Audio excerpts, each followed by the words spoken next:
Shabbat Shalom, bienvenue à ce jour 5 de notre challenge d'enseignement sur le ministère de la louange.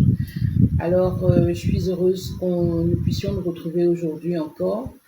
Et sans plus tarder, nous allons prier afin de recommander ce moment au Saint-Esprit. Nous prions.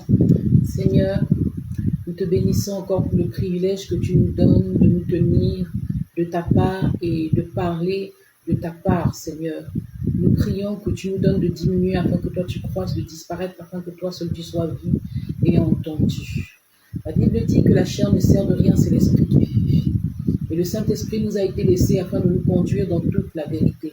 C'est lui qui convainc de péché, de justice et de jugement. Nous prions que ton Saint-Esprit vienne oindre cette parole qui va sortir et que cette parole dans nos cœurs puisse nous convaincre, puisse nous emmener dans les profondeurs, puisse changer, transformer les mentalités, renouveler notre intelligence, Seigneur, afin que nous soyons les chantres selon le cœur de Dieu, ces adorateurs qui adorent Dieu en esprit et en vérité. Merci Père parce que tu le fais. C'est dans le merveilleux et glorieux nom de Jésus que nous avons ainsi prié. Amen. Alors, Shabbat Shalom encore à tous. Bienvenue à ce 5e jour où nous voulons parler sur le thème « Le conducteur de louange et la conduite de la louange ». Vous voyez qu'ici, je ne parle pas seulement du chantre, mais là, je parle maintenant du conducteur de louange.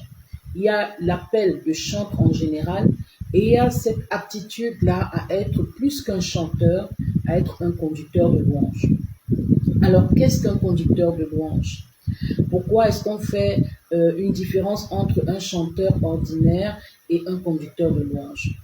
La première chose que nous devons savoir en ce qui concerne le conducteur de louange, c'est que c'est d'abord une terminologie qui n'est peut-être pas inscrite dans la Bible, mais qui existe dans la Bible.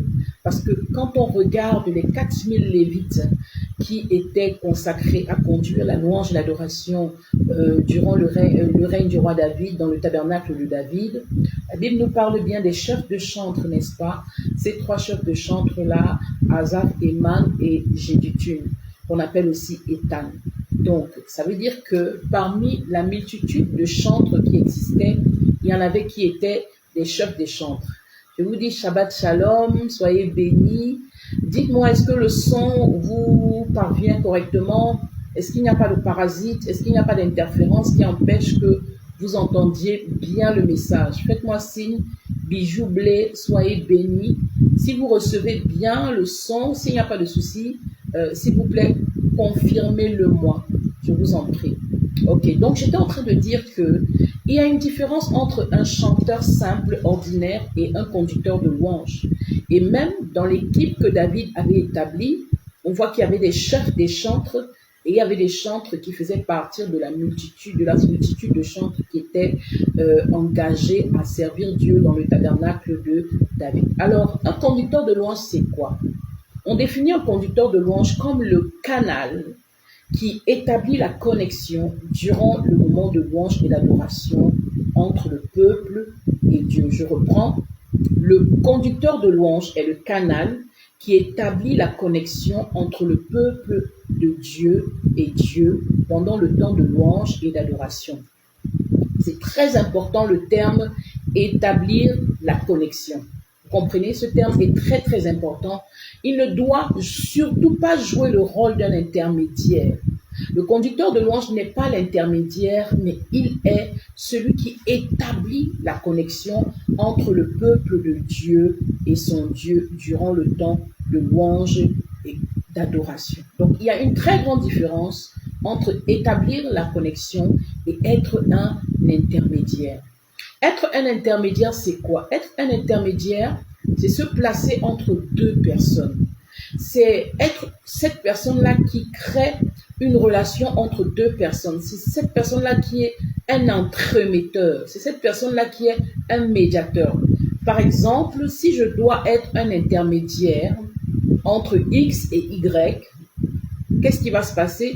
Je vais présenter X à Y. Je vais dire X, bonjour, je te présente Y, Y, bonjour, je te présente X.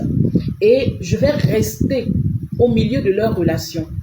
Quand Y voudra dire quelque chose à X, Y va me dire, s'il te plaît, est-ce que tu peux dire à X que j'ai besoin de telle chose ou telle chose. J'irai dire à X et je vais prendre ce que X me dit pour aller encore transmettre la nouvelle à Y.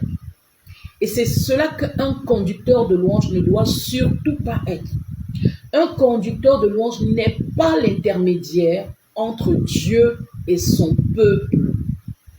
Il ne doit pas prendre chez Dieu, venir dire au peuple, et prendre chez le peuple, venir dire à Dieu. En fait, c'est un intercesseur qui fait ça. Un intercesseur, c'est-à-dire il plaide devant le Seigneur en faveur des hommes. Un conducteur de louange n'est pas un intercesseur. Il n'est pas un intermédiaire, il est celui qui établit la connexion. Donc, celui qui établit la connexion, c'est celui qui vous présente, qui vous met en relation. C'est connecter, c'est lier, c'est mettre en place une liaison conductrice, c'est joindre, c'est relier. Donc, celui qui établit la connexion, il vous présente et après, il sait disparaître. Il vous présente et il sait disparaître. Donc, le conducteur de louange a pour objectif, est celui-là qui a pour mission d'établir la connexion entre Dieu et son peuple, de présenter Dieu à son peuple et le peuple à Dieu, de relier Dieu à son peuple et le peuple à son Dieu, de les joindre, de mettre en place une liaison conductrice. Et une fois que la connexion a été établie, le conducteur de louange sait disparaître. Ça veut dire quoi? Ça veut dire que la plus grande qualité que l'on puisse reconnaître, que l'on puisse avoir en tant que conducteur de louange, c'est la capacité d'invisibilité. La capacité d'invisibilité. Si vous êtes un conducteur de louange qui est trop présent durant le temps de louange, vous êtes omniprésent, vous parlez tout le temps, vous criez dans le micro, vous pleurez dans le micro, vous chantez dans le micro, vous parlez en langue dans le micro, du début jusqu'à la fin. En aucun moment vous ne savez vous effacer. Vous êtes un piètre conducteur de louange. Un bon conducteur de louange, c'est quelqu'un qui établit la connexion entre le peuple et Dieu, entre Dieu et son peuple. C'est aussi quelqu'un qui, en même temps, gère toute l'équipe de louange, parce que c'est lui, le conducteur. Donc, ça veut dire qu'il tient compte des musiciens. Il sait qu'à un moment donné, il faut que les musiciens élèvent ce qu'on appelle le zamar. Ça veut dire la louange et l'adoration par la musique. Donc, il sait qu'il y a un moment où il faut qu'ils se taisent. Il sait qu'il y a un moment où il faut qu'il y ait même des silences. Beaucoup de conducteurs de louange ont peur du silence. Mais la Bible dit, quand Dieu avance, quand Dieu parle, tout fait silence. Il y a une certaine présence de Dieu qui impose le silence. Donc, en tant que conducteur de louange, vous ne devez jamais avoir peur des silences. Le conducteur de louange doit tenir compte des cœurs. À un certain moment, l'onction peut être sur un choriste. L'onction peut être sur quelqu'un qui commence à lancer des petits trémolos qui n'ont l'air de rien, mais qui sont pleins d'onction. Et c'est pas parce que vous êtes le conducteur de louange pendant un temps de louange et d'adoration que l'onction sera sur vous toujours du début jusqu'à la fin du moment. À certains moments, l'onction peut passer sur un choriste qui n'est pas lead, qui n'était même pas programmé pour faire le lead. Vous devez avoir cette sensibilité-là de rester connecté à l'Esprit de Dieu et de voir la direction que l'Esprit donne au moment de louange et d'adoration. À certains moments, en tant que conducteur de louange, vous devez être conscient que à certains moments, le Seigneur veut entendre le cœur de son peuple. Le Seigneur veut que le peuple s'exprime. Donc, vous devez avoir cette capacité-là d'inviter des gens dans l'assemblée à élever leur voix pour adorer le Seigneur avec leurs propres paroles. Ou alors emmener tout le peuple à chanter, peut-être sans les instruments, avec des instruments, ou à battre des mains. Vous devez avoir cette sensibilité-là. Donc, le temps de louange, nous devons être conscients que c'est un moment de prière musicale. C'est un moment de communion avec Dieu, durant lequel chaque fidèle, je dis bien chaque chrétien, doit être dans un face-à-face avec son Dieu. Il n'y a pas de spectateurs. C'est pour ça, c'est pas un concert. Le temps de louange n'est pas un concert. C'est quand vous assistez à un concert que vous venez en tant que spectateur. Et même les concerts chrétiens, nous ne venons pas en tant que spectateurs parce que c'est Dieu qui siège au milieu de la louange de son peuple. Donc en réalité, même durant nos concerts chrétiens, nous ne venons pas en tant que spectateurs. C'est un moment où chaque personne qui est présente dans la salle doit se retrouver dans un face-à-face avec son Dieu. Alléluia. Donc le rôle du conducteur de louange est donc d'établir juste cette connexion-là et de savoir s'effacer au bon moment. D'où la capacité d'invisibilité qui est importante. Alléluia. Alors la fonction du conducteur de louange est d'amener l'assemblée dans une atmosphère d'intimité et de liberté au travers de la musique et des paroles. Il doit pouvoir créer des moments spéciaux où chacun se trouve seul devant le Seigneur, à cœur nu et prêt à recevoir la grâce de Dieu manifestée. Alors la première remarque que je vais faire, c'est que malheureusement, plusieurs conducteurs de louange ne sont pas des connecteurs. On a des conducteurs de louange qui sont tout simplement des reporters. C'est comme si, durant le temps de louange, ils sont là pour faire le reportage, c'est-à-dire qu'ils décrivent ce qui se passe. L'Esprit de Dieu est là, l'Esprit de Dieu est là, l'onction est là, l'onction est là, Dieu te touche, bien-aimé, dispose-toi, lève les mains. Vous n'êtes pas en train d'adorer. Si vous passez votre temps à être directif, tellement directif dans votre conduite, vous n'êtes pas en train d'adorer. Le conducteur de louange, en fait, il est comme le wagon principal d'un train. Vous voyez, quand un train part d'une gare, quand il démarre de la gare, il ne passe pas son temps à se tourner pour regarder si les autres wagons du train le suivent. Mais le wagon principal du train sait que s'il atteint la gare, la destination finale, certainement tous les autres wagons aussi vont atteindre la destination finale. Donc le wagon principal du train ne passe pas le temps à se retourner pour regarder si les autres wagons suivent. Et c'est ce que le conducteur de louange doit faire. Il ne doit pas passer son temps à surveiller si le peuple le suit. C'est vrai qu'il doit y avoir quand même étant donné que c'est lui qui conduit, c'est lui qui a la tête, il doit se rassurer que les gens le suivent. Mais ça ne doit pas être ça sa préoccupation principale. Ça veut dire qu'il doit peut-être avoir 5%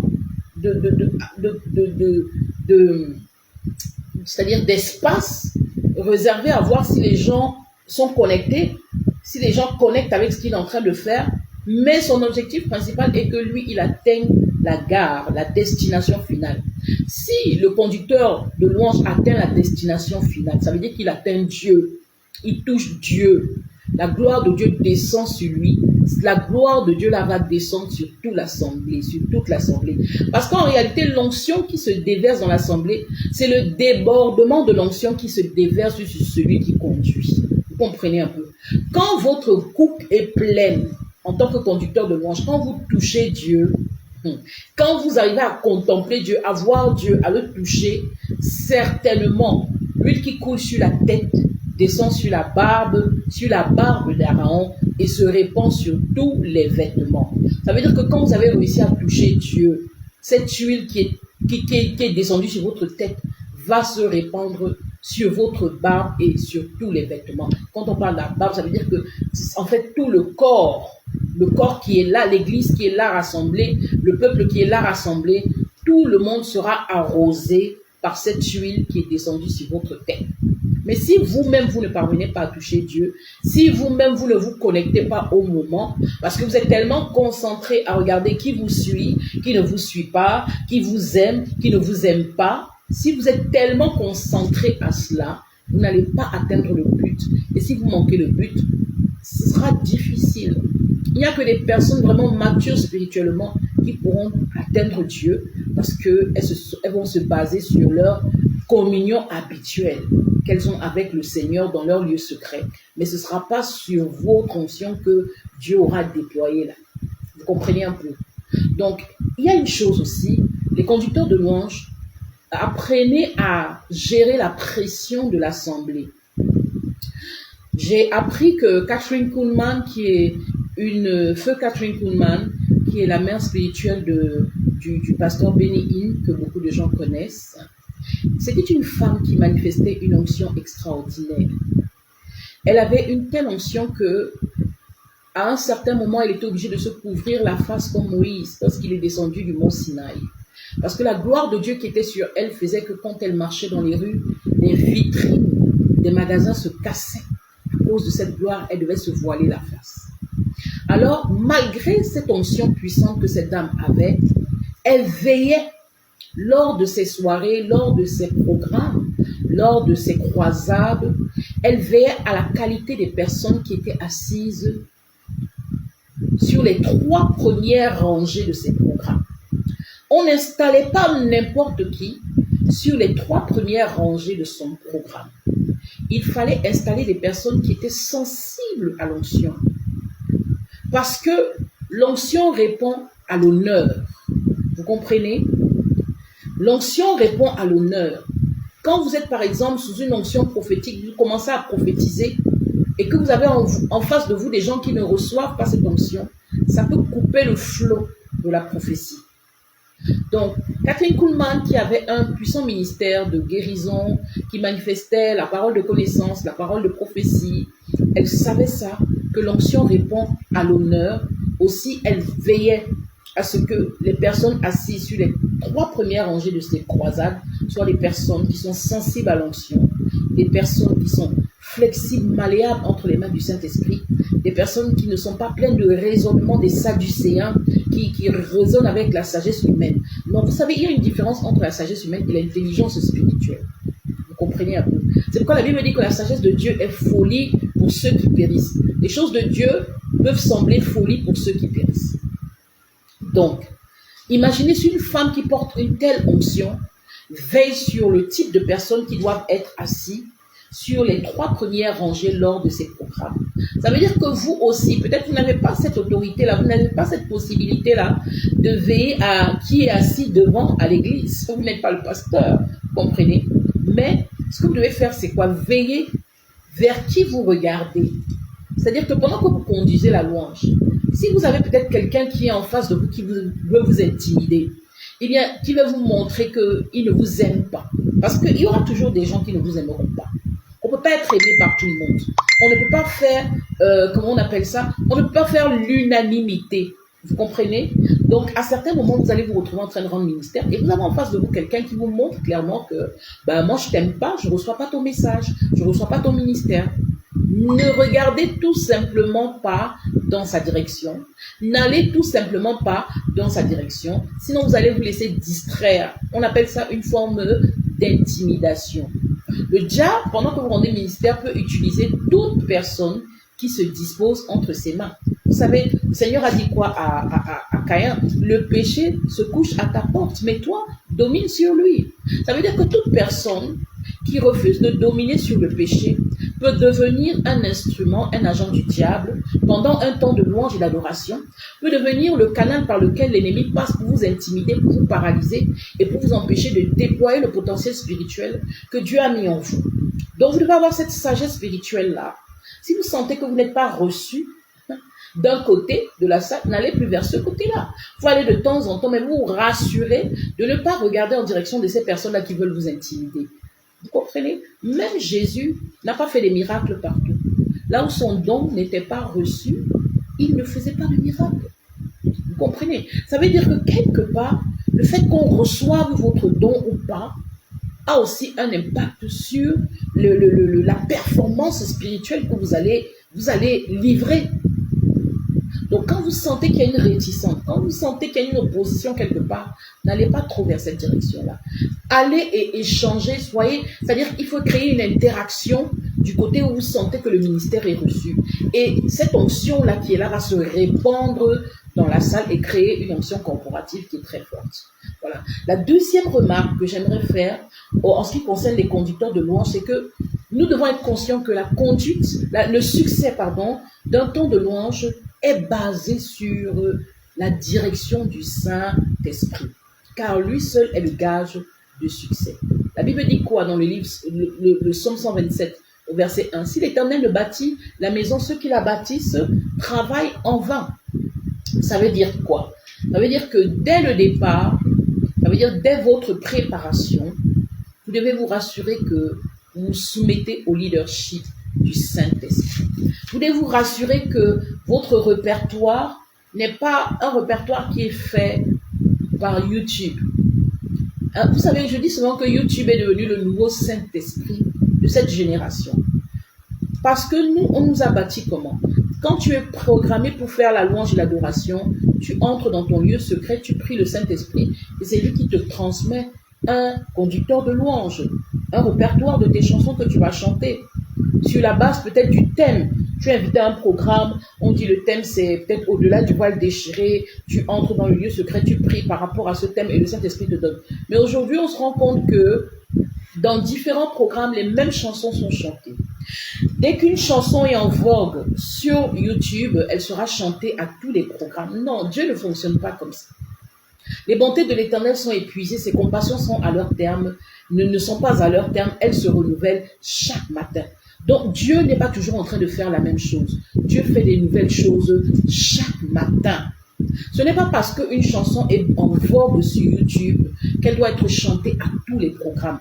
Est-ce que vous êtes rassurés que mon répertoire-ci m'a été transmis par le Saint-Esprit ou alors c'est YouTube qui est devenu mon nouveau Saint-Esprit? Je ne chante que les chansons qui sont en vogue parce que je veux avoir l'adhésion de tout le peuple. Il y a des chants que j'aime tellement et que j'admire tellement. J'ai suivi récemment le programme du pasteur, l'apôtre Joshua Selman à Abuja, au Nigeria. Et là, il a invité le chanteur Nathanaël Bassé. Mais je vous assure que j'ai suivi un temps que ce monsieur a conduit, mais je connaissais aucune chanson. C'était juste, pour moi, c'était juste merveilleux. C'était tellement rafraîchissant. Il n'y a que le chant Dieu de gloire, Dieu de gloire, Dieu de gloire, tu es roi. Et c'est un vieux chant. C'est un très très vieux chant, des chants qui ont été chantés par les Bénines, des chants qui ont été chantés par des anciens prédicateurs, des pères, des grands-pères, des ancêtres même de la foi. Vous comprenez? C'est ça, être conduit par l'Esprit de Dieu. C'est-à-dire que quand je suis invité, je ne viens pas chanter les chants qui sont en vogue. Je viens chanter les chants que l'Esprit me communique, les chants qui vont rencontrer le peuple au point de son besoin. Parce que les gens viennent avec des fardeaux. La Bible dit, venez à moi, vous tous qui êtes fatigués et chargés, je vous donnerai du repos. Le Seigneur peut passer par le temps de louange, d'adoration pour apporter du repos, de la consolation, une direction à son peuple. C'est pourquoi nous devons être à l'écoute. De la même manière que les prédicateurs, des fois, prophétisent en prêchant. Des fois, ils disent des choses sans même s'en rendre compte. Ils rencontrent le peuple au point de leurs besoins. C'est de cette même manière que nous, les chantres, nous prophétisons en chantant. Nous prêchons en chantant. Nous enseignons en chantant. Quand nous sommes connectés à l'Esprit de Dieu, l'Esprit va nous communiquer des chants qui vont venir répondre aux besoins du peuple. C'est pourquoi nous ne pouvons pas nous permettre d'utiliser YouTube comme notre Saint-Esprit. YouTube n'est pas le Saint-Esprit. Nous ne pouvons pas nous dire, je chante seulement les chants qui sont en vogue sur YouTube. Le Saint-Esprit peut te demander de chanter un très vieux chant. Donc, ça c'est un problème que nous devons régler dans cette génération. Qui est celui qui tient ton ministère entre ses mains? Entre ses mains, oui. Est-ce que c'est le Saint-Esprit? Ou bien tu mesures ton ministère selon la jauge des followers, des vues, des millions de vues? Si une chanson a des millions de vues, c'est celle-là que tu chantes. Je ne dis pas qu'il ne faut pas chanter les chansons qui sont en vogue, mais chante-les essentiellement si tu as entendu cela du Saint-Esprit, si tu as reçu cette direction-là. Mais ne sois pas de ceux qui font leur répertoire en fonction de ce qui marche. Ce qui a marché chez X ne va pas forcément marcher chez Y. Parce que X a peut-être une révélation de ce chant que Y n'a pas. Ce n'est pas tous les chants qu'on chante. Chante le chant selon la révélation que tu as de ce chant. Vous voyez, j'ai appris une chose avec le ministère de la louange. Votre temps de ministère touche quand ce que vous dites dans la louange et l'adoration exprime la vérité de votre cœur. Je reprends. L'impact dans la louange et l'adoration, dans l'exercice du ministère de la louange et de l'adoration, vient du fait que lorsque vous chantez la vérité de votre cœur, ça veut dire que vous êtes authentique. Vous n'êtes pas en train de dire une chose et penser autre chose, de dire une chose et vivre autre chose. Vous êtes un. Il y a une unité entre ce que vous dites, ce que vous êtes, ce que vous faites, ce que vous pensez. Vous comprenez? Donc quand ce que vous chantez exprime la vérité de votre cœur, ça touche toujours. Ça touche. Donc vous ne pouvez pas chanter un chant qui ne vous rend pas d'abord ministère à vous-même. Vous ne pouvez pas chanter un chant dont vous n'avez même pas la révélation. Vous ne comprenez pas. On dit majesté. Je ne comprends pas c'est quoi la majesté de Dieu. Mais je chante seulement la majesté. C'est pour ça que moi, il y a des chants, j'ai du mal à chanter. Il y a des chants qui sont à la mode. Par exemple, comme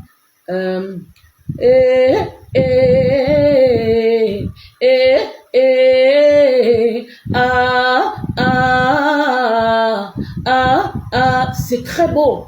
Mais il faut le chanter avec la révélation. Mais j'ai compris que ce chant, en fait, c'est quoi? C'est un chant d'abord de guerre, de combat.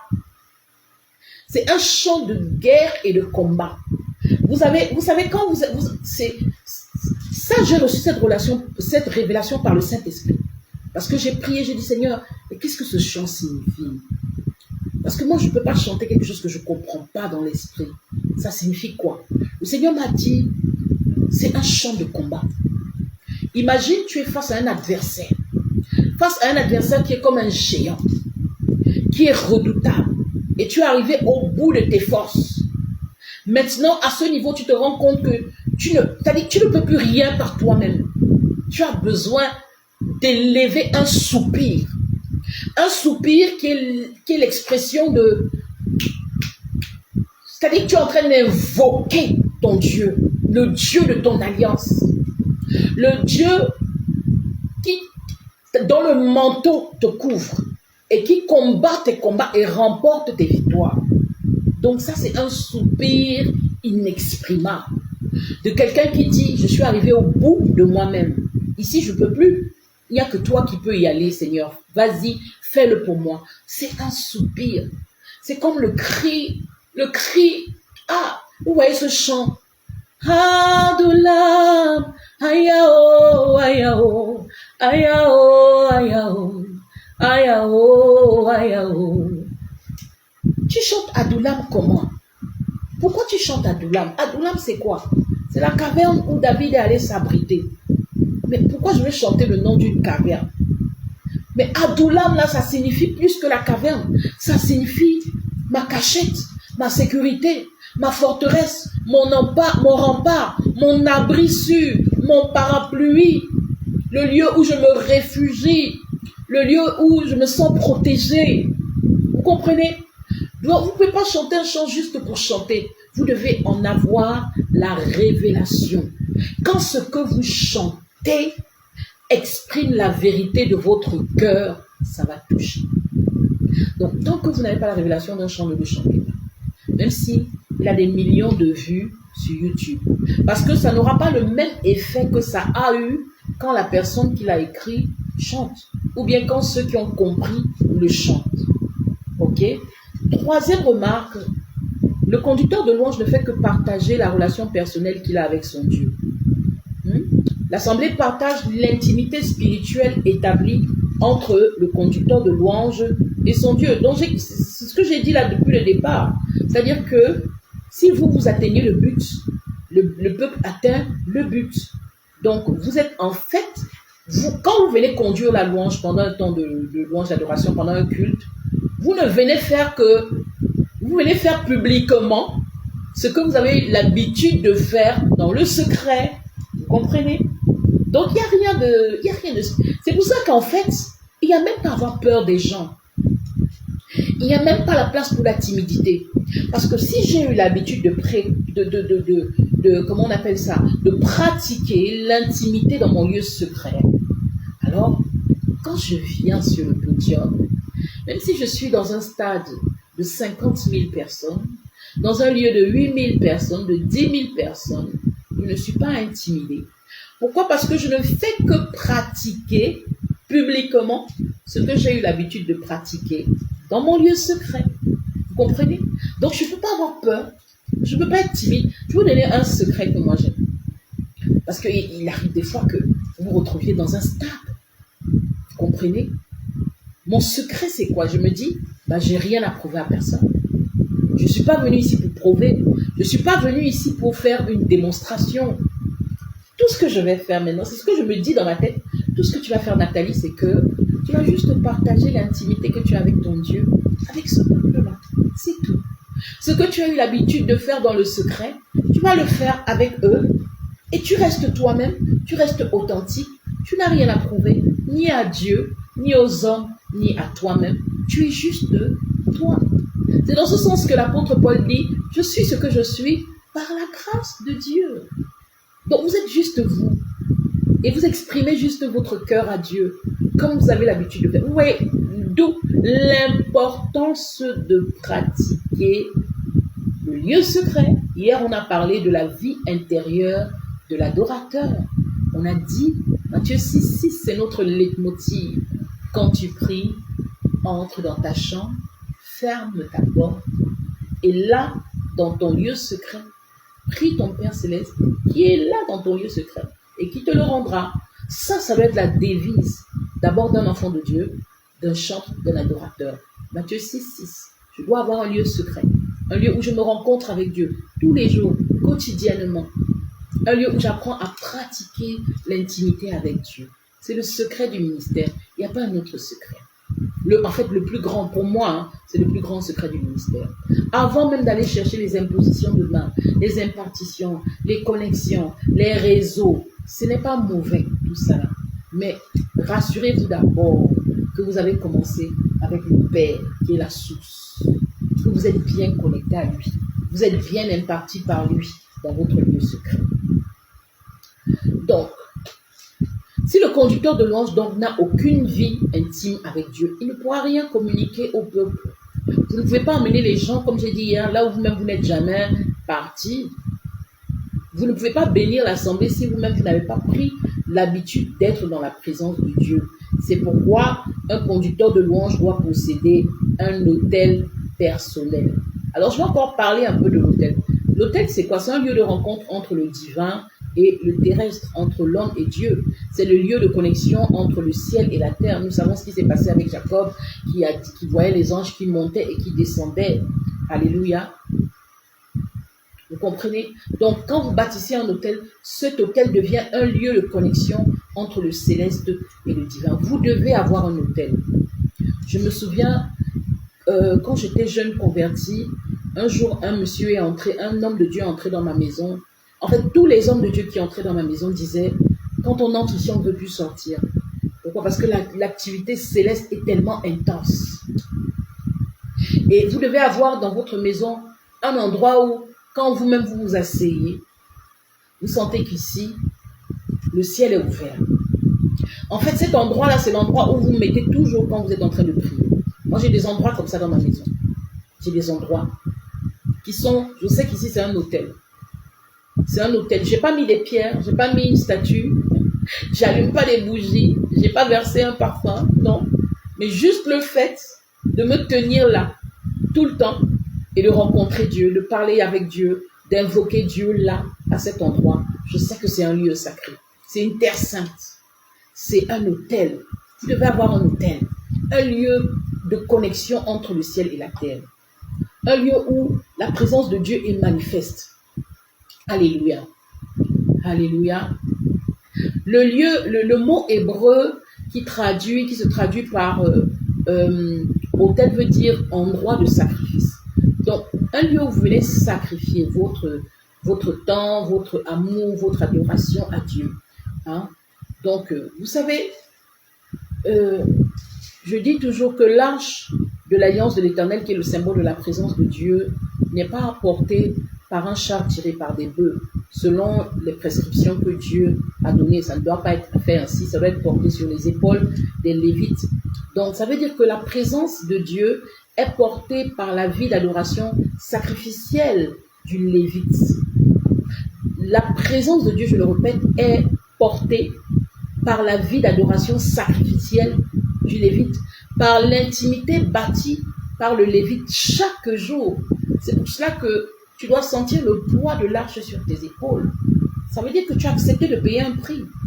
Ce n'est pas facile. Hier, je vous ai dit quoi? De la même manière que tu as ton heure où tu suis les filles de Madame Garcia, par exemple. Hein, ça passe actuellement. Les filles de Madame Garcia. Tu sais que ça passe à telle heure. Hein? Tu sais que le journal passe à telle heure. Tu es assis. Tu sais que telle émission passe à telle heure. Tu dois aussi avoir ton heure programmée chaque jour, chaque jour. Je ne parle pas à un chrétien ordinaire, je parle à un serviteur de Dieu, un chant. Chaque jour, tu dois avoir ton heure programmée pour te rencontrer avec Dieu. On en a parlé hier. Donc, il y a un prix à payer dans la prière, dans le jeûne, dans la méditation de la parole de Dieu, dans une vie de sanctification et de consécration. L'arche ne s'acquiert pas facilement. La présence de Dieu ne s'acquiert pas facilement. Elle n'est pas juste donnée. Il y a un prix à payer. C'est pourquoi je le répète toujours, le salut est gratuit, mais devenir un ami de Dieu, ça vous demande d'accepter de payer un prix. Tu ne peux pas avoir une révélation personnelle de Dieu si tu n'as pas un autel personnel d'adoration. Regardez ce qui se passe dans la Bible. Le jour que Abraham va appeler l'Éternel Jéhovah Jireh, c'est parce que il va bâtir un autel. Et sur cet autel-là, qui consistait à sacrifier son fils Isaac, il aura une nouvelle révélation de la personne de Dieu. Ça veut dire que tu ne peux pas baser ton ministère sur la révélation collective qu'on a de Dieu. Tu dois baser ton ministère sur des révélations personnelles. Parce que tu t'approches de Dieu. Parce que tu viens pour bâtir l'autel. Et chaque fois que tu vas bâtir l'autel, il va te donner une nouvelle révélation de sa personne. C'est pourquoi il y a des gens qui chantent, il y a des gens qui chantent. Il y a des gens qui chantent des révélations qu'ils ont eues et il y a des gens qui chantent juste pour copier d'autres personnes. C'est pourquoi il y a la différence au niveau de l'impact. Si tu chantes ce pourquoi tu n'as aucune révélation, ça n'aura pas d'impact.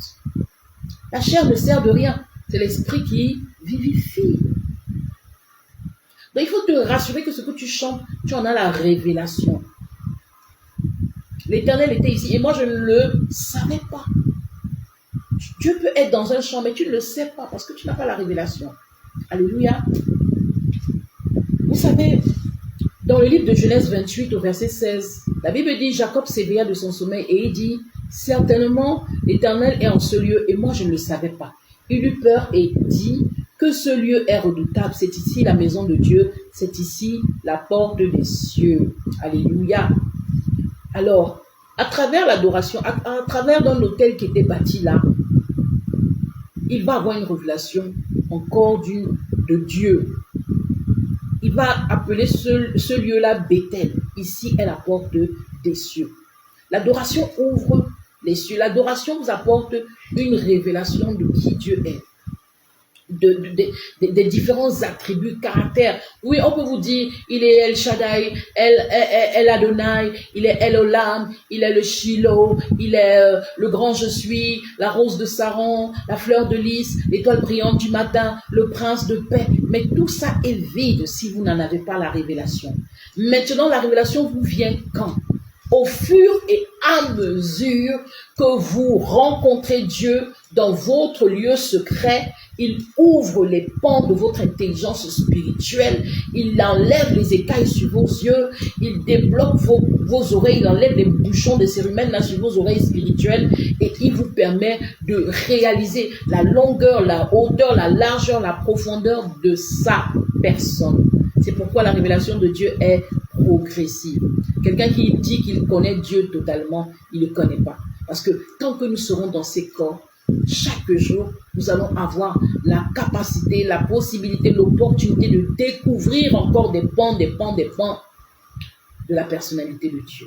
Nous le découvrons progressivement. Alors, maintenant nous allons parler de comment reconnaître qui n'est pas prêt à être un conducteur de louange, qui n'est pas prêt à conduire la louange, et comment choisir un conducteur de louange. Alors, comment choisir un conducteur de louange? Et c'est à ce niveau-là que beaucoup d'églises pêchent, beaucoup de pasteurs pêchent, beaucoup de serviteurs de Dieu pêchent, parce que beaucoup font de leur choix du conducteur de louange sur la belle voie. suis la belle voix. Et ça, c'est une erreur. Exercer le ministère de chantre, être un conducteur de louange, ça demande premièrement un appel. Et deuxièmement, c'est Dieu qui choisit les personnes pour chaque fonction dans sa maison. Si Dieu lui-même, la Bible dit, le Verbe s'est fait chair et il est venu habiter parmi nous, n'est-ce pas? Au commencement était la parole était avec Dieu et la parole était Dieu. Rien de ce qui a été fait n'a été fait sans la parole. Jésus est la parole, Jésus est le Verbe. Ça veut dire que Jésus est Dieu. Si Dieu lui-même, pour choisir ses disciples, a prié avant de les choisir, qui es-tu pour ne pas prier avant de choisir les chantres qui doivent chanter en assemblée? Si tu es responsable de ta chorale, du groupe de louange, qui es-tu pour ne pas prier avant de choisir ceux qui vont conduire la louange en semaine et le dimanche? C'est Dieu qui choisit. Ne choisissez jamais les conducteurs de louange en vous basant sur le critère unique de ses capacités techniques. La belle voix, le charisme. Il y a même des églises où on choisit les gens qui doivent être devant à cause de leur plastique, leur apparence extérieure. Donc parce que notre église doit shiner, ça doit briller. Donc tous ceux qui se tiennent devant doivent être beaux et belles, doivent être comme des mannequins. Donc même si tu chantes bien et que tu ne shines pas, tu n'es pas selon les critères leurs critères de beauté, on ne te programme pas. Ça, c'est le summum de la chair. Vous comprenez? On ne choisit pas un conducteur de louange selon des critères physiques, selon des critères charnels. On choisit un conducteur de louange selon la volonté de Dieu. Et la première chose pour reconnaître quelqu'un qui n'est pas prêt à conduire la louange, je vais vous donner le secret, c'est quelqu'un qui dit « Moi, je peux ». Dieu a dit à Saül, c'est lorsque tu étais petit à tes propres yeux que je t'ai choisi. Ça veut dire que généralement, Dieu choisit les personnes qui ont une faible, c'est-à-dire qui n'ont pas une autre opinion d'eux-mêmes. Je ne vais pas dire qu'ils ont une faible estime, non. Parce que Dieu ne travaille pas aussi avec des gens qui sont tellement blessés qu'ils ont une faible estime d'eux-mêmes. Mais Dieu vous choisit quand vous n'avez pas une haute opinion de vous-même. Quand vous voyez même petit à vos propres yeux, c'est là que Dieu vous juge qualifié pour être utilisé. Donc, le choix d'un conducteur de louange doit être davantage basé sur son caractère, ce qu'il est, sa personnalité, que sur ses capacités, ce dont il est capable, ce qu'il peut faire, le type de voix qu'il a, comment il joue au piano. Les talents deviennent un don spirituel au moment où ils contribuent à la foi, à la gloire de Dieu et à l'édification de l'Église. Il y a une différence entre avoir un talent et avoir un don. Le talent, c'est quelque chose avec lequel on est et qui n'est pas forcément consacré au service de Dieu. Mais le talent devient un don lorsqu'il contribue à la foi, à la gloire de Dieu et à l'édification de l'Église. Donc nous devons veiller à ne pas choisir les gens par rapport à ce dont ils sont capables, mais par rapport à qui ils sont. Quel est leur caractère? Est-ce qu'ils sont soumis? Est-ce qu'ils sont obéissants? Est-ce qu'ils sont humbles? Même la Bible dit de ne pas confier des responsabilités à un nouveau converti, de peur qu'enflé d'orgueil, il ne soit détruit par le diable. Mais comment ça se fait que quelqu'un qui est à peine converti, qui n'a même pas encore eu à passer par le processus c'est-à-dire que de renouvellement de son intelligence, mais parce qu'il a une très belle voix, on lui confie déjà la conduite de la loi. N'est-ce pas une responsabilité là qu'on donne à quelqu'un? La Bible est claire. Ne confiez pas des responsabilités à des nouveaux convertis de peur qu'enflé d'orgueil, il ne soit détruit par le diable. Beaucoup de ministères, de ministres de louange ont été détruits. Et leurs leaders sont à l'origine de leur destruction parce qu'au lieu de les bâtir, de les aider à grandir dans la parole, les bâtir, les établir sur la parole de Dieu, ils ont d'abord désiré valoriser le talent, alors que ce talent-là n'avait pas encore été transformé en don. Alors que cette personne se voyait encore comme une star. On a privilégié le talent et on a mis la personne au devant de la scène. Bien aimé, la scène, ça signifie la gloire, la reconnaissance des hommes. Et si vous n'êtes pas enraciné dans la parole de Dieu, ça va vous monter à la tête, ça va vous détruire. Nous devons prendre le temps de bâtir les enfants, de bâtir les gens, avant de les exposer. La visibilité détruit, le podium détruit.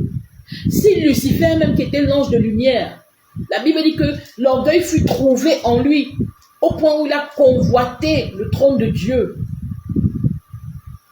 Alors nous pensons que nous pouvons prendre des gens, ne pas les préparer, les livrer, les mettre au devant de la scène, et après quand ils sont à l'origine des scandales, nous sommes choqués. Mais non, ne soyons pas choqués. Ne soyons pas choqués. C'est nous les leaders qui sommes les responsables de cela. Tout leader qui privilégie le don, qui privilégie le talent, qui ne prend pas la peine de bâtir le caractère, d'établir des valeurs, des principes fondamentaux dans la vie de ses chantres, est en train de livrer ses chantres entre les mains de Satan pour être détruit par lui, par l'orgueil, par l'impudicité. Vous savez, moi j'ai connu des chantres hommes, c'est-à-dire qu'ils n'ont même pas besoin de draguer les filles. Ce sont les filles qui les draguent, ce sont les filles qui les supplient, ce sont les filles qui les poursuivent. Quand ils font leur concert, celles qui viennent ne sont pas les chrétiennes. Donc s'il y a peut-être 1000 personnes, c'est un exemple, 1000 personnes dans la salle, 900 sont des païennes.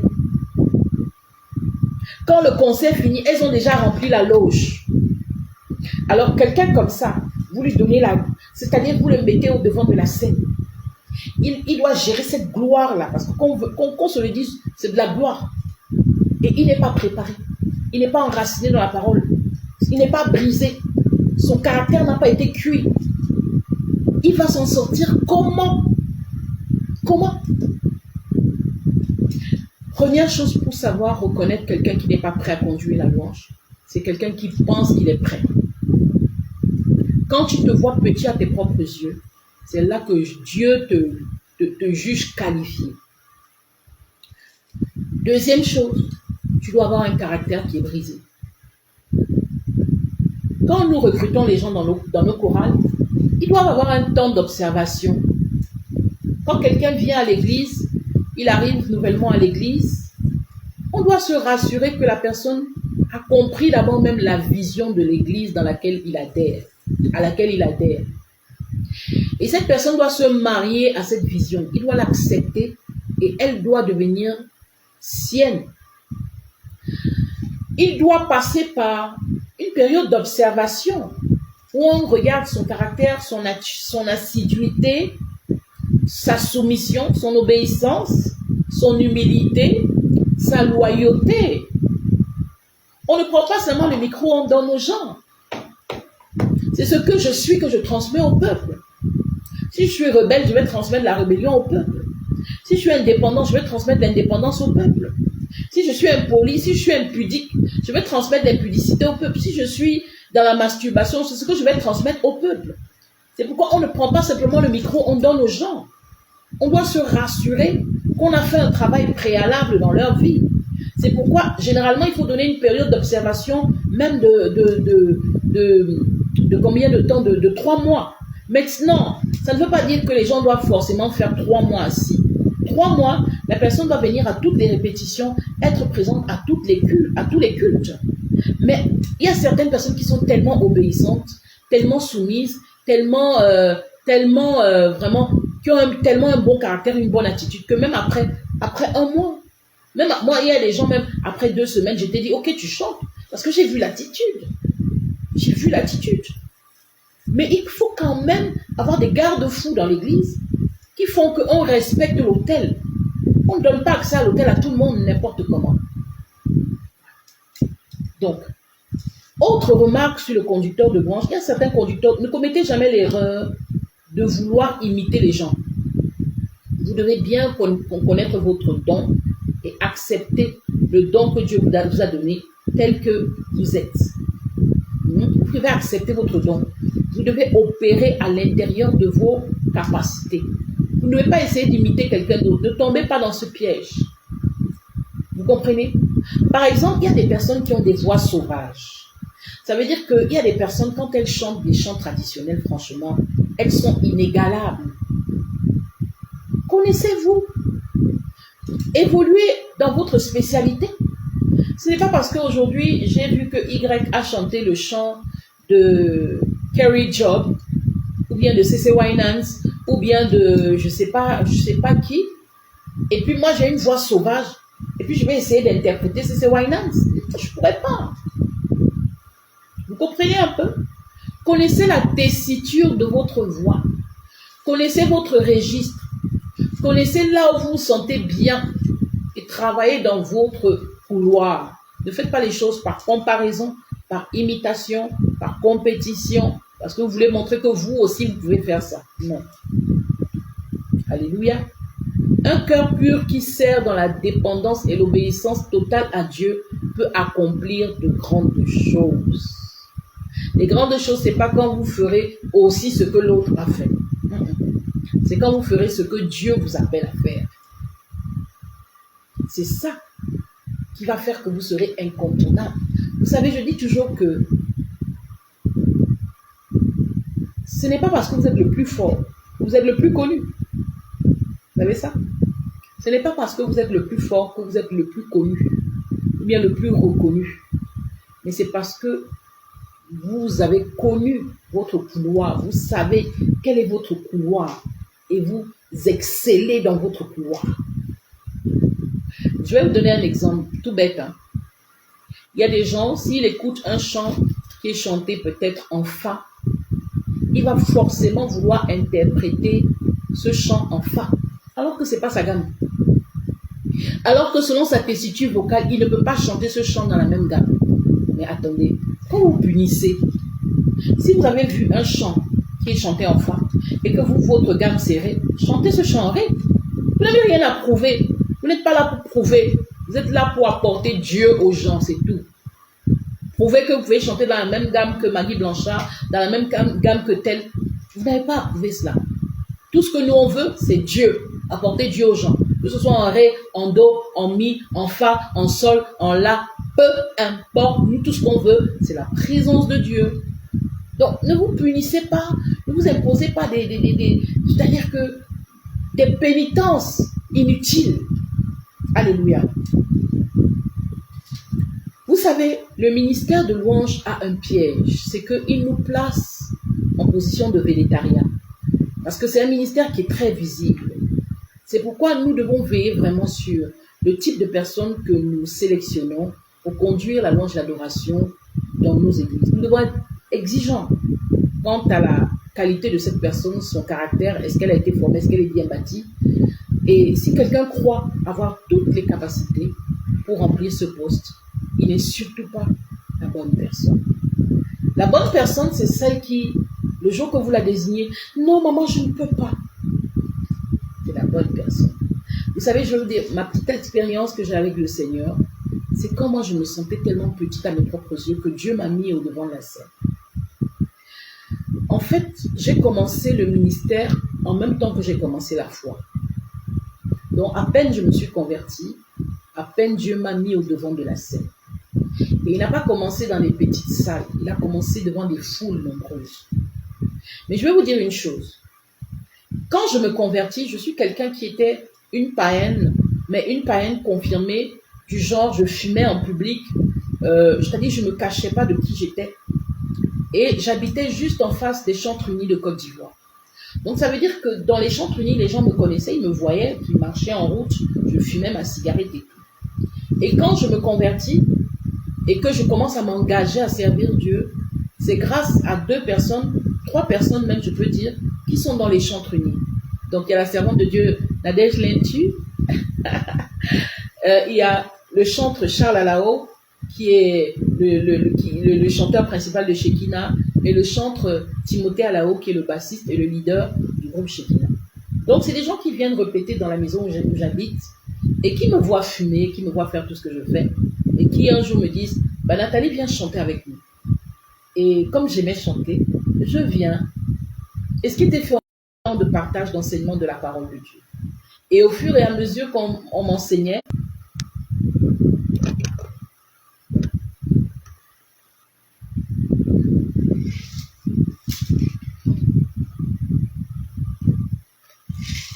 alors, interruption de connexion. Donc, j'étais en train de dire qu'au fur et à mesure qu'on nous enseignait, donc, on nous donnait des secrets pour développer l'onction, pour être utilisé par Dieu. Et on nous parlait de la sanctification, de la consécration, de toutes ces choses-là. Et au fur et à mesure que j'évoluais avec le Seigneur, j'en voulais plus. Et c'est comme ça que j'ai commencé à me sanctifier, me consacrer et abandonner toutes ces choses-là. Vous voyez?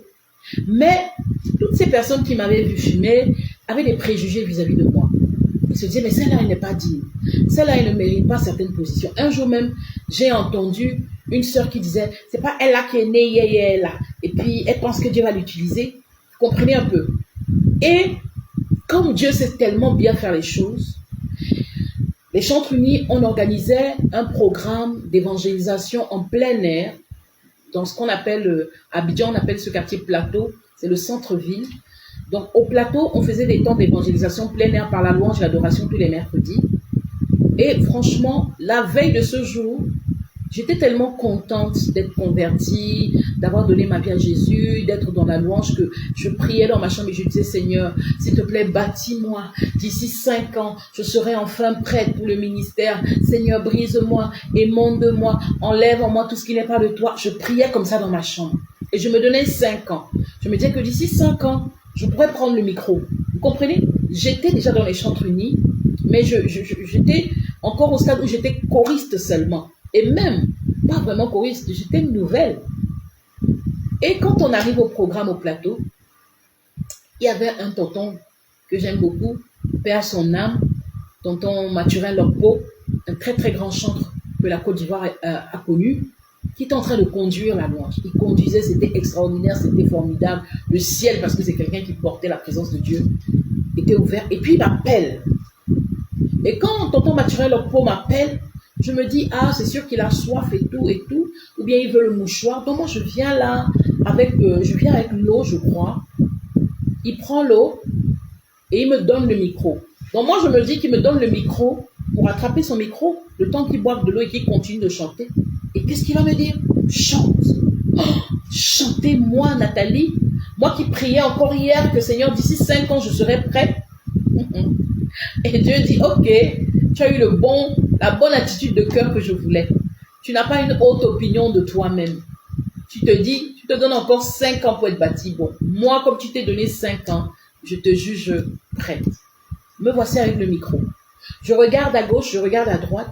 Je cherche à fuir, je ne sais pas où je vais fuir. Je suis obligée de chanter. Et là, je commence à chanter. Et chose extraordinaire, quand je chante, ça attire les gens. Les gens arrivent, les gens arrivent, les gens arrivent. Et là, je ne connaissais pas encore comment on conduit. Donc, au lieu de chanter 5 chants, je peux vous dire que j'ai chanté peut-être 25 chants. J'enchaînais. Et à la fin du moment, ils m'ont dit, toi, tu ne laisses même pas aux gens le temps de savourer un chant. Pendant qu'on peut déjà savourer le chant, tu es déjà passé à un autre chant. J'ai appris ce jour-là. Alléluia. Mais vous comprenez, la leçon que je retiens de ce jour, c'est que quand vous n'avez pas une haute opinion de vous-même, Dieu vous juge qualifié. L'humilité précède la gloire et l'orgueil précède la chute. Alors, ne choisissez pas les gens en fonction de leur capacité, mais par rapport à la qualité de leur cœur, l'attitude de leur cœur, par rapport à ce qu'ils sont et non ce qu'ils peuvent faire. Alors, les qualités pour être quelqu'un qui doit conduire la louange, premièrement, être sauvé par la grâce et fondé dans les Écritures. Ça veut dire être né de nouveau. Quand on parlait de la louange plus qu'un ministère, un style de vie, on a parlé de Romains 12 qui nous demande de nous offrir comme des sacrifices saints Et on a dit qu'un sacrifice saint, un sacrifice vivant, ça veut dire que nous sommes passés par le processus de la nouvelle naissance. Ça veut dire, premier élément pour conduire la louange dans l'église, c'est être né de nouveau. Être né de nouveau. Deuxième chose, être un homme ou une femme de prière. Troisième chose, être soumis à l'autorité. Ça veut dire que quand vous arrivez dans une église, l'église doit prendre soin de vous communiquer sa vision, de vous bâtir. Vous devez passer par la classe de la fondation. S'il y a ça dans cette église, évidemment, la classe des disciples, la classe du leadership. Vous devez être bâti, vous devez être imprégné de la vision de l'église. Vous devez vous marier à la vision de cette église afin d'être en accord. Pourquoi je dis ça? Imaginez, il y a des églises où on ne chante pas en langue. Pourtant, la Bible dit, vous chanterez en intelligence, vous chanterez aussi en langue. Mais il y a des églises où on estime que si tu ne peux pas interpréter le parler en langue que tu es en train de chanter, ce n'est pas la peine de chanter sur l'autel en langue. Et vous arrivez dans ce genre d'église, vous n'avez pas été bâti, vous n'avez pas été renseigné sur la vision, et vous montez sur l'autel, vous commencez à chanter en langue.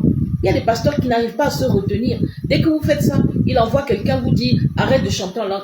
Ça veut dire que ça ne l'inquiète pas d'être en train de stopper le flot de l'esprit ou bien d'être en train de bloquer un moment extraordinaire. Il va le faire. Et vous ne pouvez pas lui reprocher ça aussi parce que ça ne correspond pas à la vision de l'Église. Quand on est dans une vision, on entre sous la vision. On se soumet à la vision. C'est ce qu'on appelle la soumission. Il ne peut pas avoir 10 visions dans une vision. 10 visions dans une vision entraînent la division. Donc, quand vous entrez dans une vision, rassurez-vous de connaître cette vision et rassurez-vous de fonctionner selon les exigences de cette vision. Ensuite, dans le cas des qualités d'un bon conducteur de louange, on a la consécration, quelqu'un qui est mis à part. On a aussi quelqu'un qui respecte le temps de ministère qui lui est alloué. Ne soyez pas de ceux, on te dit 15 minutes et après tu trouves que tu as trop l'onction sur toi. Tu dépasses. On est obligé de t'arrêter. On vient avec les pancartes. Ma soeur, c'est fini. Tu es toujours dessus. C'est de l'orgueil. Si on vous a donné 15 minutes, faites ce que vous pouvez en 15 minutes, c'est tout. Laissez Dieu faire en 15 minutes, c'est tout. Ce n'est pas forcément parce que les gens tombent que vous avez atteint le but. Ce n'est pas forcément parce que les gens pleurent, les gens crient que vous avez atteint le but.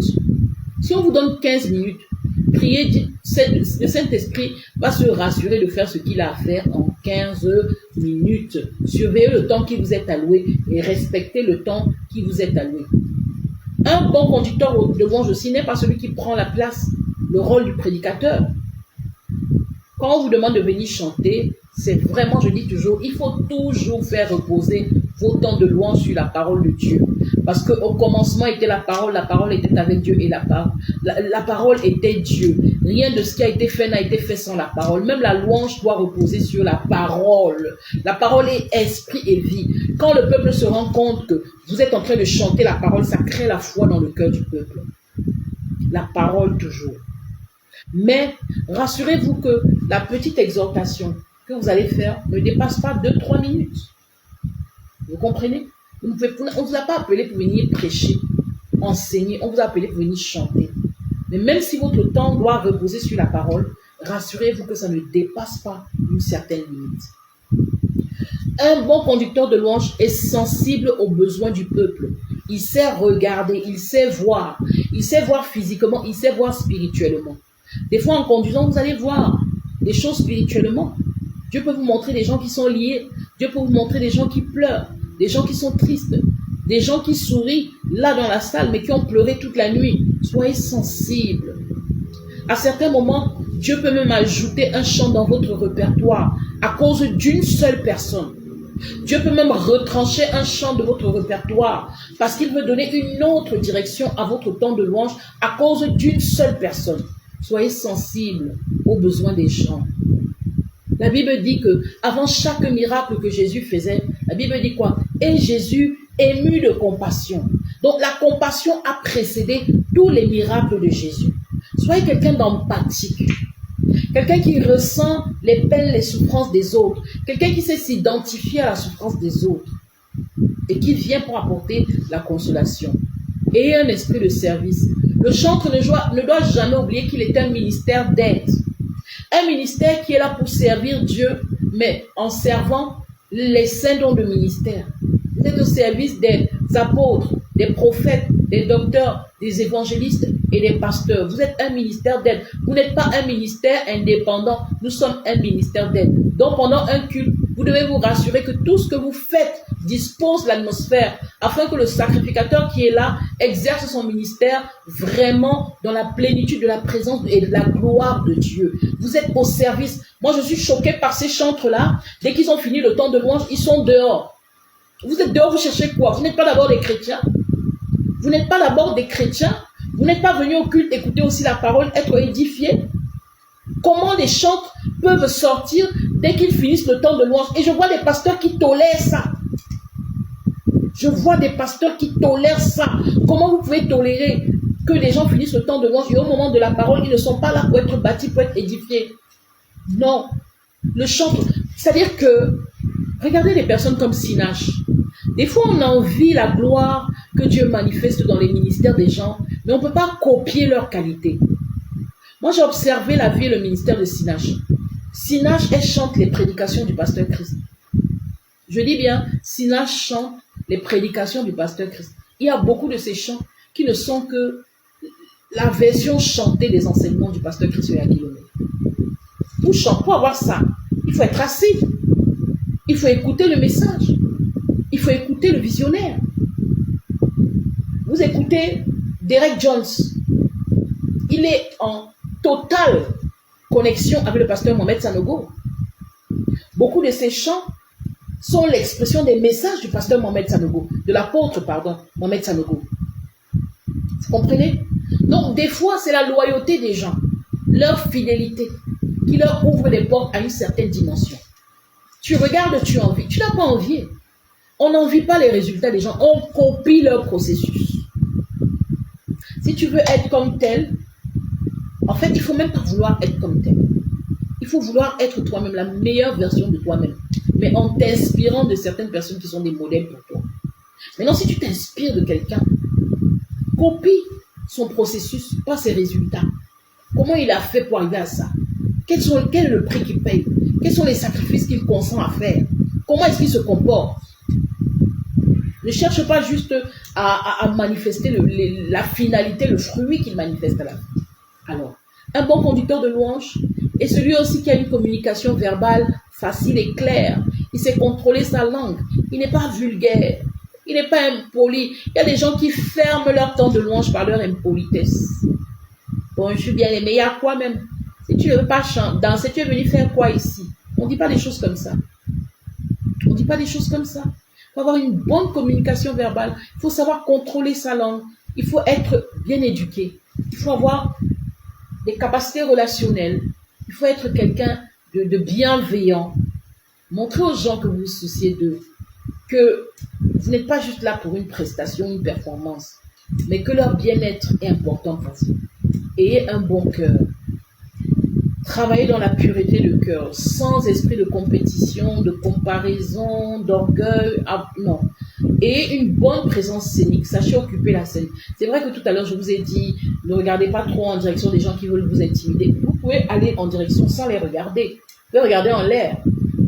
L'une des techniques même qu'on donne en communication, c'est que ne regardez pas les gens dans les yeux, regardez-les ici ou bien sur le front. Ça leur donne l'impression que vous les regardez dans les yeux alors que vous êtes en train de fixer plutôt ici. Ça fait que vous n'êtes pas de ceux qui parlent aux gens en baissant le regard. Ça ne se fait pas. Vous pouvez regarder les gens en face sans les regarder dans les yeux. Regardez ici. Et vous devez aussi avoir le soutien de votre famille, c'est important. C'est vrai que pour nous qui avons commencé le ministère jeune, des fois, c'était en cachette, les parents n'étaient pas au courant. Mais c'est aussi bien quand vous avez le soutien de votre famille alors que vous exercez le ministère. Alors nous allons passer à quel est le mandat d'un conducteur de louange. Comme j'ai dit tout à l'heure, le premier rôle du conducteur de louange est de diriger le temps musical durant le culte. Donc, vous devez donner une direction musicale claire. Vous devez avoir conscience que vous êtes en train de conduire à la fois le peuple dans la louange et l'adoration, mais vous êtes aussi celui qui conduit tout l'orchestre, les musiciens, les chanteurs, tout le monde, même l'ingénieur de son, s'il est sensible, il doit sentir votre conduite. Parce qu'à certains moments, il y a des choses que vous allez faire et il va changer son réglage. Il va peut-être mettre de l'écho, il va peut-être mettre, je ne sais pas, en fonction de sa sensibilité. Même sa manière de régler les instruments va changer. Alors, on va parler de quoi d'autre? Alors, comment est-ce qu'un conducteur de louange prépare un temps de louange? La Bible dit dans le livre de 1 Corinthiens 10 au verset 23, « Tout est permis, mais tout n'est pas utile.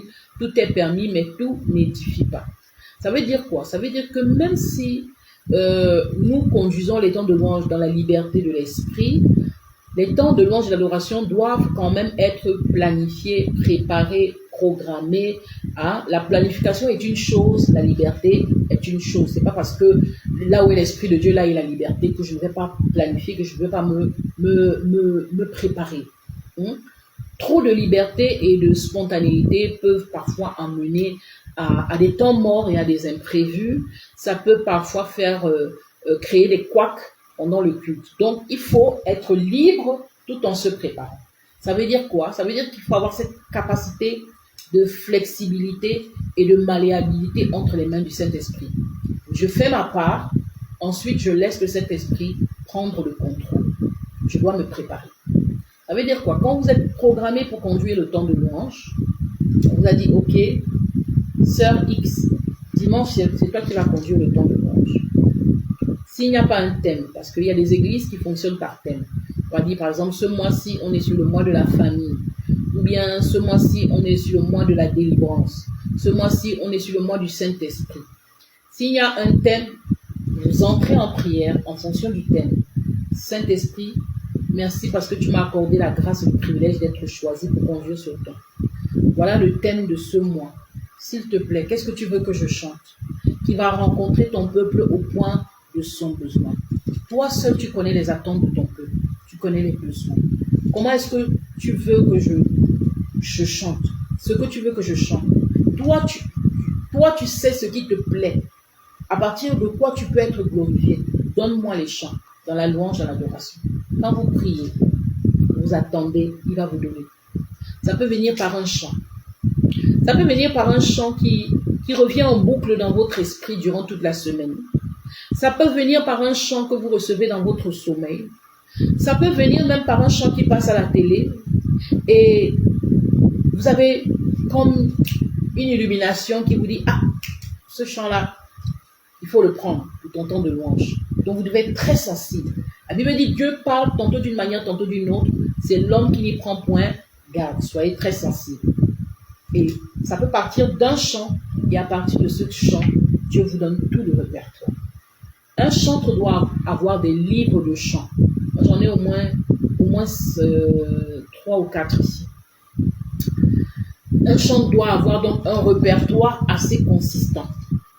Un chantre doit être au fait des nouveautés. Ça veut dire que j'ai parlé de YouTube tout à l'heure comme le nouveau Saint-Esprit, mais YouTube n'est pas mauvais en soi. C'est comment on l'utilise. Ça veut dire que vous devez vous mettre à la page, connaître les nouveaux chants que Dieu donne. Parce que la Bible dit, chanter à l'Éternel un cantique nouveau. Ça veut dire que nous devons chanter aussi des nouveaux chants devant le Seigneur. Il aime les cantiques nouveaux. Ok? Et donc, sur la base de tous ces supports, il y a des sites sur Internet comme Conducteur de louange et tout, qui donnent des listes de chants et tout, des répertoires de chants et tout. Il y a plein de sites vraiment où vous pouvez avoir tout ce qu'il faut pour être une bibliothèque de chants. Voyez? Et donc, sur la base de ça, s'il vous dit, si l'église a un thème, tant mieux. Si l'église n'a pas de thème, en priant, vous dites, Seigneur, donne-moi le thème sur lequel tu voudrais que je te loue et je t'adore. N'allez jamais louer Dieu en désordre comme ça. Ce qui va faire que vous allez quitter de la sainteté à la repentance, de la repentance, à l'action de grâce, de l'action de grâce, au combat spirituel. C'est un melting pot, un mélange de tout et de n'importe quoi. Non, il faut adorer et louer Dieu par thème. Je peux vous dire aujourd'hui, tu me loues par rapport à ma grandeur, par rapport à ma puissance, par rapport à ma majesté, par rapport à ma gloire, par rapport à ma sainteté, par rapport à ma fidélité, par rapport à ma bonté, par rapport à mon amour. Il doit vous donner un thème. Si l'église n'a pas un thème, vous comprenez? C'est par rapport à ça que vous vous préparez. Maintenant, vous priez il vous donne le thème, ou bien si vous avez le thème, il vous donne les chants en fonction du thème. Vous priez aussi pour recevoir les passages bibliques. Votre temps de louange doit reposer sur la parole. C'est la parole qui crée la foi. La parole est vivante, elle est esprit et vie. Vous devez avoir un verset biblique pour introduire, des versets bibliques pour passer d'un chant à un autre, c'est important. Il doit vous donner les versets bibliques. Et une fois que vous avez fini tout ça, maintenant, vous pouvez aller à la répétition. Donc, ce n'est pas à la répétition que vous constituez votre répertoire. Avant d'arriver à la répétition, vous avez déjà tout votre répertoire. À la répétition, maintenant, vous devez connaître les gammes de vos chants. Moi, je vous conseille parfois, surtout si les musiciens ne sont pas expérimentés, ne prenez pas des chants où vous changez les gammes après chaque chant. Essayez de prendre des chants qui se chantent tous dans la même gamme, c'est-à-dire la louange dans la même gamme, l'adoration dans la même gamme, surtout quand vous avez des musiciens qui ne sont pas expérimentés. Mais quand vous avez des musiciens expérimentés qui peuvent faire les transitions facilement, alors là, il n'y a pas de souci. Et même, des fois aussi, trop changer de gamme, ça distrait. Donc, voilà, ça c'est un avis personnel. Alors, qu'est-ce que vous faites? Avant même d'arriver à la répétition, vous avez d'abord simulé le temps de louange et d'adoration dans la vérité. Ça veut dire que dans votre solitude, dans votre lieu secret, vous vous préparez, surtout quand vous n'avez pas l'habitude. Moi, quand je commençais le ministère, ce que je faisais, je me mets, quand j'ai fini de tout rassembler comme ça, je me mets devant le micro, je prends ma boîte de déodorant et je fais mon micro. Alléluia, bonjour, je me prépare, je dis ce que je vais dire au peuple, comment je vais le dire, comment je vais déclarer le verset biblique. Je programme même le temps, il ne faut pas que je dépasse tel nombre de minutes, tel nombre de secondes et tout. Ensuite, je chante dans la vérité, c'est-à-dire je fais déjà comme si je suis occulte, je me mets en condition. Ça vous permet de gérer le stress, la peur, ça vous permet de gérer beaucoup de choses. Ça vous permet d'éviter les imprévus, même si les choses finalement ne se passent pas exactement comme vous avez prévu, mais au moins votre préparation fait que vous n'êtes pas surpris par les autres éléments qui peuvent se rajouter. Vous êtes déjà posé en vous-même parce que vous êtes bien préparé. Avant même d'arriver à la répétition, vous devez déjà être préparé de cette manière. À la répétition, c'est pour prendre les gammes, c'est pour structurer les chants, créer les intros, créer les transitions, les plages musicales et tout. Et puis, autre chose peut se passer. Des temps d'adoration, de louange spontanée, ça peut se passer. Mais vous devez d'abord vous-même préalablement bien vous préparer. Vous devez rassurer de maîtriser vos chants par cœur.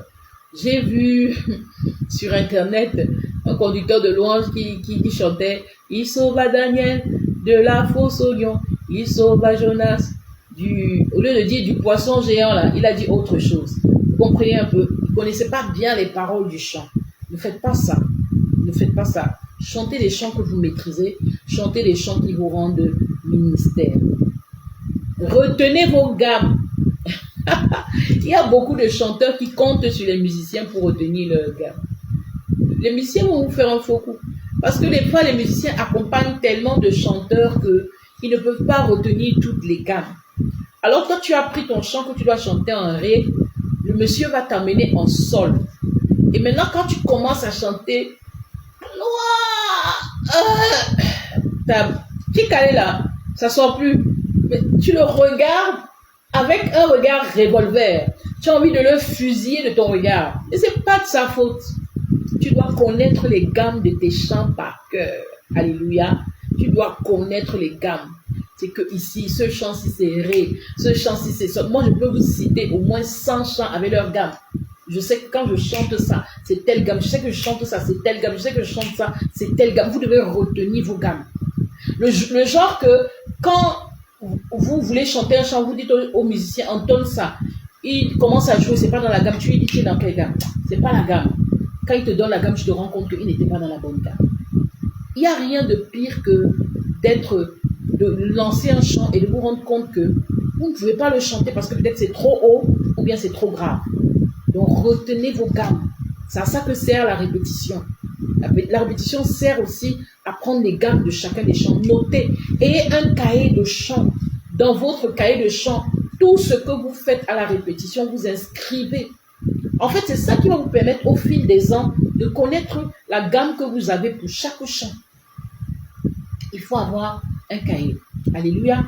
Et dernier petit conseil, si un dimanche tout a fonctionné avec un répertoire, ne tombez pas dans le piège de copier l'intégralité de cette formule pour la remettre pour la semaine qui suit. Laissez-vous toujours guider par le Saint-Esprit. Je dis toujours, pour connaître un chantre qui ne prie pas, c'est un chantre qui a toujours le même répertoire. Les bontés de l'Éternel ne sont pas épuisées. Ses compassions ne sont pas à leur terme, elles se renouvellent chaque matin. Donc Dieu ne fait pas toujours les mêmes choses, il fait de nouvelles choses chaque matin. Un chantre qui chante toujours les mêmes chants, il ne rencontre pas Dieu. Alors, je vais vous donner quelques petites astuces durant le temps de ministère. Premièrement, ne commencez jamais le temps de ministère avec des paroles négatives. Bien-aimé, pourquoi tu as l'air fatigué comme ça? Non. Il faut avoir des paroles bienveillantes. Mettez les gens à l'aise. J'ai entendu un prédicateur qui disait quelque chose et j'étais un peu d'accord, mais en même temps, je n'étais pas d'accord. Il disait que nous sommes tellement directifs que nous disons aux gens, lève-toi, assieds-toi, acclame, crie. C'est aussi notre responsabilité. Vous savez, des fois, il y a des gens qui viennent dans une assemblée pour la première fois. Et les gens sont tellement timides qu'ils ont besoin qu'on les encourage. Vous comprenez? Des fois, les gens ne dansent pas. Ce n'est pas parce qu'ils n'ont pas envie de danser, mais c'est parce qu'ils n'osent pas danser. Des fois, ils se disent, mais est-ce qu'ici on sort dérangé? Ils ont envie de sortir dérangé. Mais ils se demandent, est-ce que ça se fait ici? Donc, il faut les encourager, sortez dérangés. Bien aimé, à certains moments, les chants, faites la queue le. C'est-à-dire que vous vous mettez en rang pendant que le conducteur est là avec les choristes, les autres chantent qui ne chantent pas. Sortez dérangés, entrez dans la foule, tirez les gens. Les gens aiment ça. Certains sont timides, mais ils ont juste besoin qu'on les encourage et qu'on les motive. Nous sommes les conducteurs de louange. Ça veut dire qu'en même temps que nous conduisons, nous enseignons aussi au peuple comment on loue et comment on adore Dieu. C'est pourquoi à certains moments, prosternons-nous devant la face du Seigneur. Et quand vous dites prosternons-nous, vous devez être le premier à vous prosterner. Alléluia. Prenez toujours le temps de créer le contact entre vous et le peuple. Bonjour bien-aimés. Ne commencez jamais un temps de louange sans dire bonjour. Bonjour bien-aimés, soyez bénis. La politesse. Alléluia. Ensuite, est-ce que tu peux te tourner vers ton voisin? Ça dégage l'atmosphère. Ça permet de créer une atmosphère. Parce que là où est l'Esprit de Dieu, là est la liberté. Rassurez-vous toujours que quand vous conduisez, les gens se sentent libres. Invitez toujours les gens à se sentir libres. Là où est l'Esprit de Dieu, là est la liberté. Alléluia. L'introduction que vous apportez ne vise pas à l'enseignement, à l'exhortation ou à une connaissance approfondie, mais juste à inspirer les gens à la louange. L'humour est parfois très très important. C'est parfois très important de faire preuve d'humour pendant que vous conduisez le temps de louange. Donc, à certains moments, il faut faire preuve d'humour. Alléluia. Faites preuve d'humour. L'humour est le moyen le plus puissant pour créer rapidement de contact avec le peuple. Une autre stratégie aussi, vous devez apprendre à varier les styles quand vous conduisez la louange. À certains moments, vous pouvez faire du bikutsi, du makossa, du ndombolo. Soyez créatifs. Faites des styles ivoiriens, faites des styles sud-africains. De temps en temps, il faut évoluer dans vos styles. Et sachez adapter aussi vos chants en fonction du culte. Il y a des cultes de Sainte Seine, il y a des cultes de Pâques, il y a des cultes de la Pentecôte, il y a des cultes de baptême. Donc, vos chants doivent correspondre au culte, au thème du culte. Ne chantez pas juste pour chanter. Rassurez-vous que si c'est la Sainte Seine, vous avez des chants comme « Crucifié, seul abandonné, tu as souffert ». Si c'est la Pentecôte, « Le Saint-Esprit est là, le Saint-Esprit est là, la mort a disparu ». Si c'est le baptême, « Je veux naître de nouveau, je veux tout recommencer, balayer ma vie passée ». Donc les chants, si c'est l'action de grâce, « Nara, nara, et nare kele ». Adaptez votre répertoire en fonction de la thématique du culte. commencez toujours le temps de louange avec un chant qui est bien connu. Et si vous voulez faire apprendre des nouveaux chants à l'église, arrangez-vous avec le pasteur qu'on vous donne une plage, même 15 minutes avant l'heure normale du culte. Ça veut dire que si dans votre assemblée, le culte commence à 8 heures, vous pouvez vous arranger avec le pasteur qu'à partir de 7h45, on vous permette déjà de monter sur l'autel et d'enseigner le nouveau chant au peuple. C'est important parce que quand vous introduisez les nouveaux chants sans les avoir enseignés, les gens vous regardent et c'est comme si c'est un spectacle. Or, le culte, ce n'est jamais un temps de spectacle, c'est un temps de communion. Nous sommes tous en communion, chacun face à face avec le Seigneur. Voilà. Et dernier petit conseil, introduisez parfois des solos de musique, piano, guitare. À certains moments, laissez le peuple chanter. À certains moments, les choristes chanter. À certains moments, vous pouvez donner le lead à un autre choriste pour le faire avec vous. Voilà, il faut alterner, il faut créer, il faut innover, il faut que ce soit vivant. Alors, les pièges à éviter en tant que conducteur de louange, le gros piège, ne faites pas semblant d'avoir une vie spirituelle que vous n'avez pas. Ne prétendez pas. Ne bossez pas les parler en langue des personnes renommées dans le ministère. J'ai vu des gens qui interprètent des chants au point d'interpréter même le parler en langue. Ça ne se fait pas.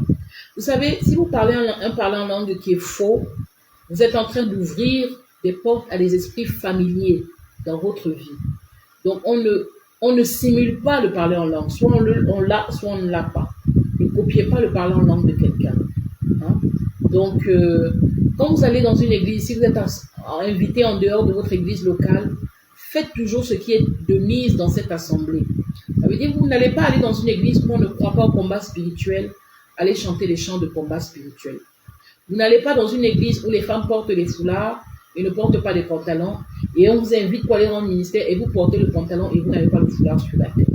Donc, il faut quand même avoir cette sensibilité-là, de faire toujours ce qui est de mise dans l'église, et pendant que vous êtes en train de rendre ministère. Sinon, vous allez fermer votre ministère à des gens qui pouvaient être bénis, mais à cause de votre attitude, les personnes se limitent sur ce que vous avez fait et ne reçoivent plus le don que vous êtes.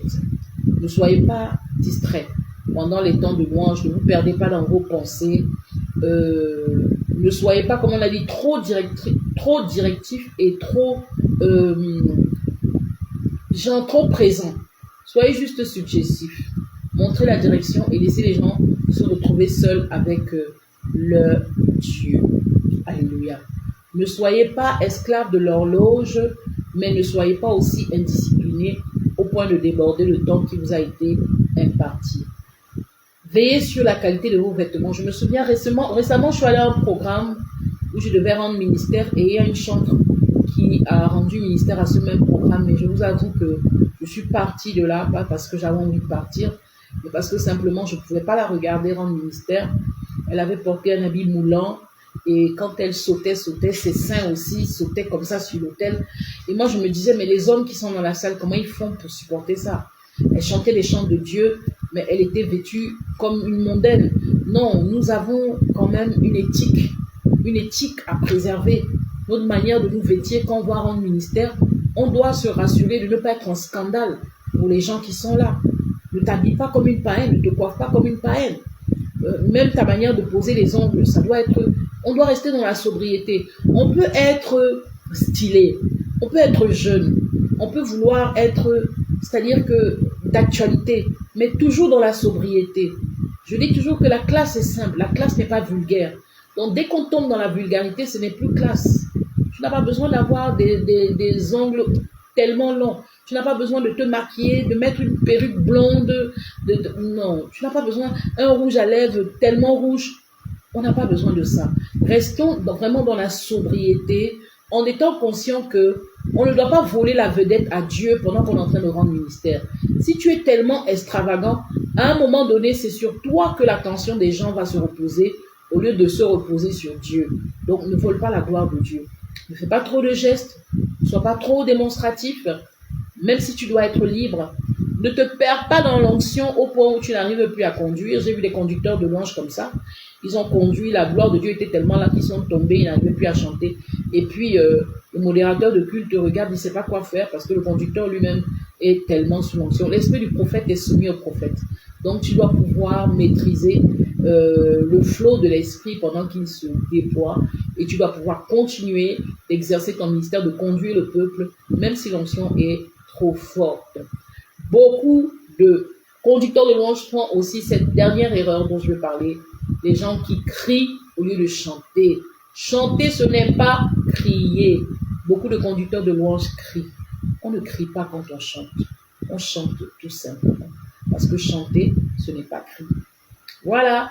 Aujourd'hui, nous avons terminé ce jour 5 d'enseignement sur le conducteur de louange et la louange. Comment conduire un temps de louange, comment se préparer, comment être efficace, comment avoir un temps de louange efficace. Comptez sur le Saint-Esprit, dépendez du Saint-Esprit, laissez-le vous diriger, utilisez la parole comme votre boussole et préparez-vous bien techniquement, spirituellement, respectez le protocole de l'Église dans laquelle vous rendez ministère et vous serez inarrêtable, instoppable, inégalable, inextinguible.